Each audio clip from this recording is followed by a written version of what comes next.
ऐसा ये बिल्कुल मत सोचिएगा कि साउथ अफ्रीका की टीम मजबूत है तो साउथ अफ्रीका की टीम ही हमको सबसे ज़्यादा पॉइंट देगी, यानी साउथ अफ्रीका की टीम के प्लेयर ही सबसे ज़्यादा पॉइंट देंगे। तो ये पिच जो है यहाँ बॉलर भी पॉइंट देंगे, बैट्समैन भी पॉइंट देंगे, यानी दोनों का जो है यहाँ पे सेम जो है पॉइंट रहने वाला है। अगर आप हार भी जाते हैं तो इस हार को कबूल कर लेना है दोस्तों। ये नहीं सोचना है कि अरे यार मैं कभी जीतूंगा ही नहीं, नहीं। अरे आज न हारे हैं, कल जीतेंगे, कल नहीं जीतेंगे, परसों जीतेंगे। नमस्कार दोस्तों, कैसे हैं आप सब? उम्मीद करता हूं कि बहुत ही बढ़िया होंगे। मैं आप सबका दोस्त चंदन सोनी आज फिर से एक बार ड्रीम 11 से रिलेटेड वीडियो लेकर के आ गया हूं। दोस्तों बात करते हैं चैंपियन ट्रॉफी 2025 के तीसरे सबसे बड़े महामुकाबले यानी कि साउथ अफ्रीका और अफगानिस्तान के बीच में जो होने वाला है उसकी मैं आज जो है मैच प्रेडिक्शन लेकर के आया हूं। तो ये वीडियो बहुत ही हेल्पफुल होने वाला है। जो भी मेरे दोस्त टीम लगाते हैं उनके लिए काफ़ी ज़्यादा जो है हेल्पफुल होने वाला है, तो इस वीडियो को स्किप मत कीजिएगा। उसके अलावा जो है जो भी मेरे दोस्त पैसा लगाते लगाते एकदम उनके पास अब वॉलेट जो है खाली हो चुका है, जिनके अकाउंट में एक भी रुपया नहीं बचा है, वो महज 3 रुपया में 3 मेगा कॉन्टेस्ट ज्वाइन कर सकते हैं और मैं कराऊंगा। तो इसके लिए आपको वीडियो को थोड़ा आगे तक देखना होगा, फिर मैं आपको जो है उसकी जानकारी दूंगा। अब दोस्तों बात कर लेते हैं साउथ अफ्रीका और अफगानिस्तान के बीच में होने वाले इस महामुकाबले की। तो ड्रीम 11 टीम जब भी हम बनाने जाते हैं तो हमारे लिए सबसे इम्पोर्टेंट क्या होता है? टीम का इतिहास, टीम में खेलने वाले प्लेयर का इतिहास, कौन से पिच पे हो रहा है उसका इतिहास, पिच का क्या अपना एक इतिहास है उसका भी इतिहास जानकारी होना चाहिए। तो ये सारी चीज़ें जानकारी होनी चाहिए। उसके बाद टॉस होने के बाद क्या उलटफेर होंगे, ये सारी जानकारी जो है कहीं ना कहीं ड्रीम 11 टीम बनाने में हमारे लिए काफ़ी उपयोगी होते हैं। तो इनको सबसे पहले समझना ज़रूरी है। वैसे तो मैं अगर बोल दूं कि इस प्लेयर को आप रख लीजिए तो सिर्फ आप रख लेंगे, उससे कुछ नहीं होगा दोस्तों। हो सकता है कि चले भी, हो सकता है कि फ्लॉप भी हो जाए, लेकिन अगर इन सारी जानकारियों को समझ करके अगर आप अपने से टीम चुनिएगा, आप अपने से प्लेयर का सिलेक्शन कीजिएगा, तो हो सकता है कि भैया आप विनर बन जाए, हो सकता है कि कुछ ना कुछ विन कर जाए। कोई ज़रूरी नहीं है कि आप नंबर 1 रैंक पे ही आए, हो सकता है कि आप कुछ नीचे भी रैंक पे आते हैं तो कुछ आप लोगों को जो है प्रॉफिट हो सकता है दोस्तों। तो इस बात को समझना बहुत ज़रूरी है दोस्तों। तो सबसे पहले बात कर लेते हैं कि दोनों टीम में जो है कंपेयर किया जाए तो कहीं ना कहीं साउथ अफ्रीका की टीम जो है मजबूत टीम नज़र आती है। मजबूत टीम तो ऐसे साउथ अफ्रीका है ही, लेकिन अफगानिस्तान एक ऐसी टीम है दोस्तों जो कि कभी भी आपको सरप्राइज कर सकती है। ऐसा ये बिल्कुल मत सोचिएगा कि साउथ अफ्रीका की टीम मजबूत है तो साउथ अफ्रीका की टीम ही हमको सबसे ज़्यादा पॉइंट देगी, यानी साउथ अफ्रीका की टीम के प्लेयर ही सबसे ज़्यादा पॉइंट देंगे। ऐसी सोचने की गलती आप मत कीजिएगा दोस्तों। भले ही अफगानिस्तान टीम कमज़ोर नज़र आती हो, लेकिन अफगानिस्तान एक ऐसी टीम है जो कि कभी भी उलटफेर कर सकती है, यानी कि कभी भी जो है आप सोचेंगे कि अफगानिस्तान का कोई प्लेयर कैप्टन और वाइस कैप्टन नहीं हो सकता है, तो आप यहाँ पे गलत हैं दोस्तों। अब वीडियो जैसे जैसे आगे देखते जाइएगा आप लोगों को बहुत कुछ समझ में आते जाएगा दोस्तों। अब बात करते हैं कि इन दोनों के बीच में जीतने का अंतर कितना है, जीत और हार का अंतर कितना परसेंट है।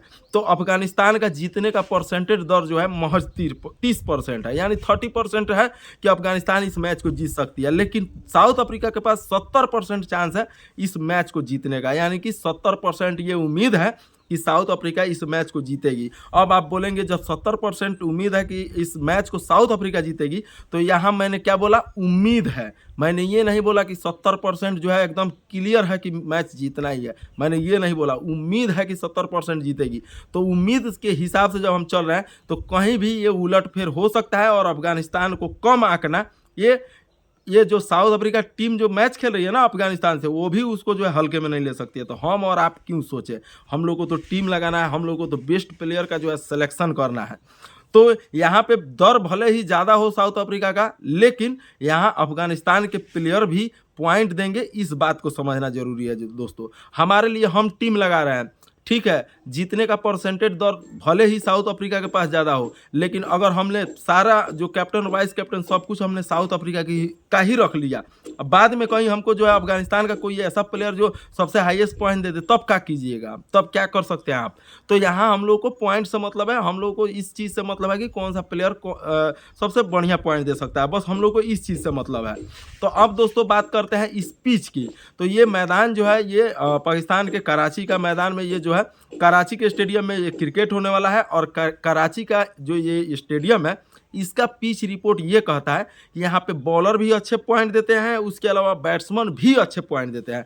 यानी कि यहाँ ऐसा नहीं है कि विकेट नहीं गिरेगा और ऐसा भी नहीं है कि रन नहीं गिरेगा। बहुत सारे मैच आप लोग देखते होंगे कि वहाँ पे विकेट भले ही गिरते रहता है लेकिन रन रन का गति नहीं रुकता है। ऐसे ऐसे मैच देखते हैं ना, तो ये कहीं ना कहीं पिच का ही उसमें जो है योगदान रहता है कि भले विकेट गिरता है तो गिरता है लेकिन रन की गति नहीं रुकती है। लेकिन वहीं कुछ मैच आप लोग देखते होंगे कि वहाँ पे जैसे रन गिरा, विकेट गिरा तो बस विकेट गिरते ही चले जाते हैं, तो उसमें भी पिच का ही कहीं ना कहीं योगदान रहता है। और कुछ ऐसे आप लोग देखते होंगे मैच जिसमें रन लगता है तो सिर्फ रन ही लगते रहता है, विकेट गिरने का नाम ही नहीं लेता है, तो इसमें भी कहीं ना कहीं पिच का ही योगदान है। आप लोग सुनते हैं ना कि आज जो है पिच, इस पिच पे बॉलर ज़्यादा कुछ खास नहीं कर पाएंगे, इस पिच पे बैट्समैन कुछ ज़्यादा, तो कहीं ना कहीं पिच का भी प्रभाव प्लेयर पे पड़ता है और इस बात को आप लोग को समझना पड़ेगा दोस्तों। तो ये पिच जो है यहाँ बॉलर भी पॉइंट देंगे, बैट्समैन भी पॉइंट देंगे, यानी दोनों का जो है यहाँ पे सेम जो है पॉइंट रहने वाला है। अब पहले बात कर लेते हैं इस पिच पे एवरेज रन का। तो इस पिच पे एवरेज जो रन है 260-270 का लगभग जो है इस पिच का एवरेज रन रहने वाला है। हाईएस्ट रन 300 भी चला जाए तो कहाँ नहीं जा सकता है, अफगानिस्तान के बस की बात नहीं है इस पिच पे 300 रन प्लस जाना या 300 के आसपास भी जाना। 250 से 260-270 पे ही अफगानिस्तान जो है सिमट जाएगी। अब आप बोलेंगे कि कैसे कौन, ये मैं फुल कॉन्फिडेंस में बोल रहा हूँ, वो इसलिए क्योंकि पिच का इतिहास ही वैसे रहा है शुरू से ही। तो ये हो गई दोस्तों पिच का इतिहास। तो बात करते हैं सबसे महत्वपूर्ण जानकारी की। बहुत हम लोगों ने 49 रुपए का टीम लगाया, अब महज 1 रुपया में आप 3 मेगा कॉन्टेस्ट जो है ज्वाइन कर सकते हैं, महज 1 रुपया में।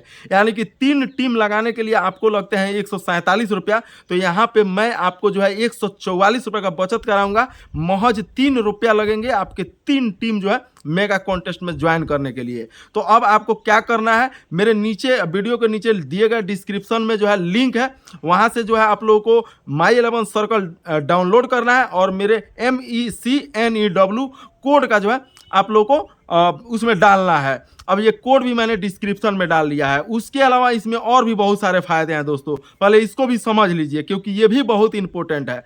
इसमें सबसे बड़ा फायदा ये है कि जैसे 49 रुपये का आप कोई टीम लगाते हैं, अगर मान लीजिए आप विन नहीं किए तो जैसे पैसा लौट जाता है, तो यहाँ अगर वैसा होता है तो ये नहीं कि आपका 1 रुपये का 1 रुपया ही लौटेगा, यहाँ वो 48 रुपये एक्स्ट्रा लेके लौटेगा, यानी कि 3 रुपया आपका 147 रुपया लेकर के लौटेंगे दोस्तों। यहाँ ये भी बेनिफिट हो गया। उसके अलावा अगर आप फर्स्ट डिपॉजिट करते हैं, जैसे कि 100, 200, 500, 1000 जो भी फर्स्ट डिपॉजिट करेंगे उनको जो है 20% जो है एक्स्ट्रा कैश मिलेगा, यानी कि 20% जो है डिपॉजिट के साथ जो है आपका पैसा डिपॉजिट होगा। तो यहाँ एक और बेनिफिट हो गया। उसके अलावा इसमें जो फर्स्ट प्राइज जो है वो है SUV कार, यानी कि ये कार जो है बहुत महंगी है। तो कुछ लोग सोच रहे होंगे कि भैया हम कार जीत करके क्या करेंगे, तो उनको भी मैं बता देता हूँ कि कार अगर आप नहीं, अगर मान लीजिए कार जीत जाते हैं, अगर आप कार नहीं लेना चाहते हैं तो कंपनी आपको My11 सर्कल कंपनी जो है वो आपको उसके बदले में पैसा भी दे सकती है। अब ये तीसरा बेनिफिट सबसे बड़ा हो गया। अब बात करते हैं दोस्तों चौथे सबसे बड़े बेनिफिट की। तो यहाँ पे जैसे ही आप डाउनलोड कीजिएगा, जैसे ही आप डिपॉजिट करते हैं, तो वैसे ही आप लोग को जो है 1500 रुपये का जो है यहाँ पे बोनस मिलता है। 1500 रुपये का आप लोग को बोनस मिलता है। तो यहाँ 4 फायदे जो है एक साथ मिल रहा है। तो मेरी एक बार मानो, आप लोग 1 रुपया महज लगाओ, 1 रुपया आप लगा 3 रुपया खर्च करो, 3 रुपये में आप 3 बड़े बड़े मेगा कॉन्टेस्ट ज्वाइन करो, क्या पता किस कहाँ पे नसीब जो है चमक जाए। तो बस मुझ पे आप लोग एक बार विश्वास कीजिए और ये 3 बड़े बड़े जो मेगा कॉन्टेस्ट हैं इनको ज्वाइन कीजिए। मैं भी कर रहा हूँ, आप लोग भी कीजिए। अब दोस्तों बात कर लेते हैं टॉस की। हमारे लिए ड्रीम 11 टीम लगाने में सबसे ज़्यादा कोई यूजफुल चीज़ है तो वो है भैया टॉस।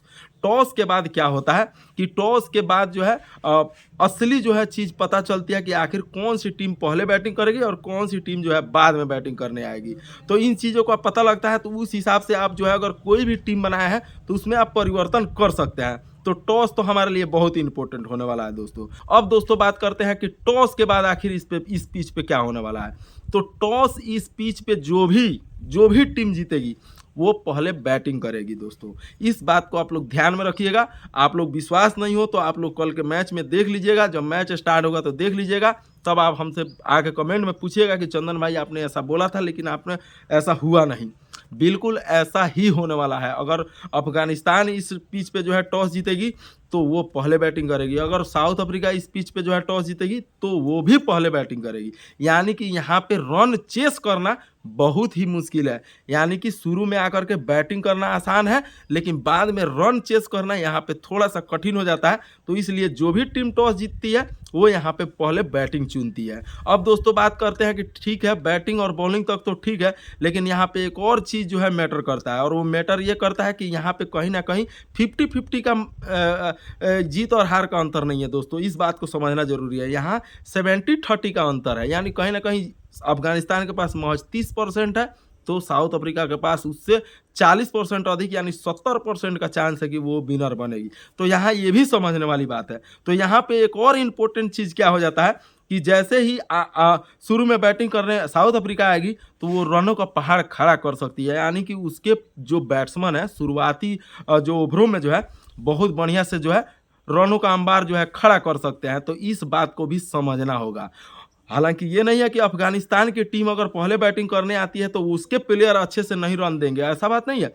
वो भी रन मारेंगे, लेकिन उनका हो सकता है कि 10 ओवर के बीच में 1-2 विकेट निकल जाए, तो उनका जो है ऑलराउंडर सबसे ज़्यादा जो है अच्छा प्रदर्शन कर सकता है अगर पहले अफगानिस्तान बैटिंग करती है तो इस बात को समझ लीजिएगा। तो टॉस के बाद काफ़ी कुछ फेरबदल करने को आपको जो है जो ज़रूरत है।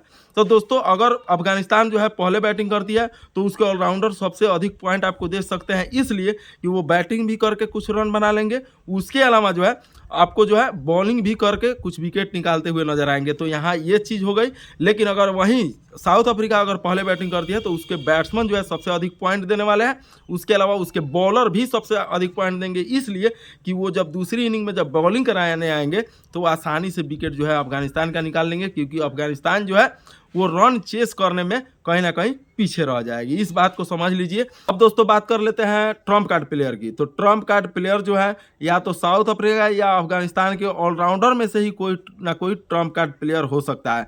तो इस मैच में आप लोग को ऑलराउंडर पे पूर्ण रूप से भरोसा दिखाना होगा, ऑलराउंडर पे भरोसा करके चलना होगा, अपने टीम का जो है हिस्सा बनाना होगा, क्योंकि यहाँ जो है मैंने पहले ही बता दिया कि अगर साउथ अफ्रीका पहले बैटिंग करती है तो यहाँ क्या है 70-30 का आंकड़ा है। तो कहीं ना कहीं साउथ अफ्रीका रनों का पहाड़ खड़ा कर सकती है। तो साउथ अफ्रीका के जो है बैटर जो है सबसे ज़्यादा जो है पॉइंट दे सकते हैं। तो आपको यहाँ से ये भी समझ में आ गया होगा कि कैप्टन हमको और वाइस कैप्टन किसको लेना है। लेकिन वहीं अगर अफगानिस्तान की टीम जो है पहले बैटिंग करती है तो उसके ऑलराउंडर जो है बहुत अच्छा प्रदर्शन करेंगे, सबसे अधिक हो सकता है कि पॉइंट भी ला करके दे दे, हो सकता है कि कुछ रन भी बना दे, उसके अलावा कुछ विकेट भी निकाल ले। तो यहाँ इन चीज़ों को समझ लीजिए, तो आप लोगों को टीम लगाने में जो है आसानी होने वाली है, आपको कैप्टन और वाइस कैप्टन चुनने में भी बहुत आसानी होने वाली है। तो बस मैं उम्मीद करता हूँ कि ये वीडियो से आप लोगों को बहुत कुछ सीखने को मिला होगा, समझने को मिला होगा। जिनको अगर कोई कन्फ्यूजन होगा तो कमेंट कीजिए, मैं बिल्कुल रिप्लाई दूंगा। से लगाइए, ज़्यादा टीम नहीं लगाना है, मैक्सिमम टीम लगाना है। उसके अलावा जिन प्लेयर के बारे में आपको इतिहास नहीं पता है उन प्लेयर को जा कर के क्रोम ब्राउज़र में सर्च करना है कि ये प्लेयर का इतिहास कैसा है, ये प्लेयर क्या है। जो प्लेयर आपको समझ में नहीं आता है कि ऑलराउंडर है कि क्या है, बॉलर है कि बैट्समैन है क्या है, उनको जो है आपको क्रोम ब्राउज़र में जाना है, उनके बारे में सर्च कर लेना है कि ये प्लेयर क्या करता है, ये प्लेयर फ्यूचर में क्या पास्ट में क्या करके आया है, प्रेजेंट में क्या करता है। तो इन सारी चीज़ों को जानकारी जब आप लेकर रखिएगा तो आप लोगों को जो है प्लेयर चुनने में भी जो है आसानी होगी। उसके अलावा एक और इम्पोर्टेंट बात बता देता हूँ, नया कोई प्लेयर दिखे तो उसे इग्नोर मत कीजिएगा, बिल्कुल भी इग्नोर मत कीजिएगा, क्योंकि नया प्लेयर जो आते हैं ना तो उनको क्या होता है, पुराने प्लेयर कभी खेले नहीं रहते हैं, तो कभी कभी पुराने प्लेयर को जो है नए प्लेयर आउट करके चले जाते हैं।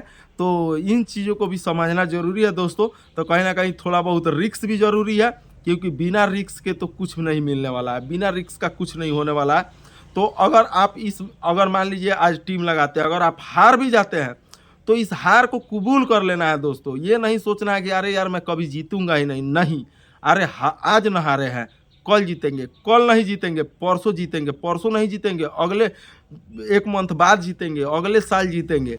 लेकिन हमारी जो है ये लड़ाई जो है एकदम जारी रहेगी ड्रीम 11 से, और हमारी जो लड़ाई जो चल रही है ये रुकनी नहीं चाहिए। मैं ये नहीं बोलता हूँ कि आप जो है हज़ारों टीम लगा लीजिए, 100 टीम लगा लीजिए, 200 अकाउंट बना करके 500 टीम लगा लीजिए, ऐसा मैं बिल्कुल भी नहीं बोलूँगा। आप अपने आर्थिक स्थिति के हिसाब से ही टीम लगाइएगा, और जहाँ तक कि आपके परिवार पे, आपके बाल बच्चों पे कोई इसका प्रभाव नहीं पड़े। इन सारी चीज़ों का ध्यान में रख करके टीम लगाना है, तभी जो है आप कहीं डिप्रेशन में भी नहीं जाइएगा। अगर हार भी जाते हैं तो मान लीजिए कि कोई ज़्यादा जो है आपको प्रेशर नहीं रहेगा, वरना अगर अच्छे से लगा लेते हो तो पैसा तो रिकवर आ ही जाता है। तो इन सारी चीज़ों को ध्यान में रखना है, बिल्कुल भी भूलना नहीं है, और टीम आप अपने से अपने हिसाब से खूब अच्छे से क्रिएट कीजिएगा। मिलता हूँ अगले वीडियो में, तब तक के लिए जय हिंद।